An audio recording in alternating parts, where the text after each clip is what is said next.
हजारों बच्चे खूबसूरत होते हैं, इसीलिए मेरे पूरे परिवार के सदस्य हैं। तो मेरे लिए कोई ऐसा खिलाड़ी नहीं जो मेरा फेवरेट हो, सबके सब मेरे फेवरेट हैं क्योंकि सब पे हमारी जीवन है। फैंटास्टिक। आपने एक खूबसूरत सा गाना लिखा है, गाया है और उसमें डांस भी किया है। उसकी 2 लाइनें हो जाए सबके लिए, उसके बाद हम बिग स्क्रीन पर प्ले करेंगे आपका गाना।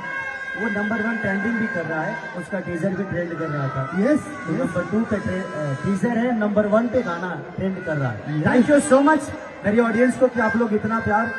अरे कि मारे ना छक्का मारे चौवा, कि मारे ना छक्का मारे चौवा, देखो सुपर चांस लखनऊ। तो थैंक यू सो मच कि आप इतने प्यारे हैं और आप सबके बीच में पहली बार मैं जीवन में टाइम निकाला हूँ और आप सबके लिए कि आपने इतनी मोहब्बत दी। और जाने से पहले ये आपका गाना जो ट्रेंडिंग कर रहा है, जो नंबर 1 पे है, बिग स्क्रीन पर हम बजाने वाले हैं। आप हमारे साथ थोड़ा गाएंगे, थोड़ा डांस भी कर लेंगे तो मजा आ जाएगा। मैं अकेले नहीं नाचूंगा, सब नाचोगे ना? ये पक्का? मजा आता है।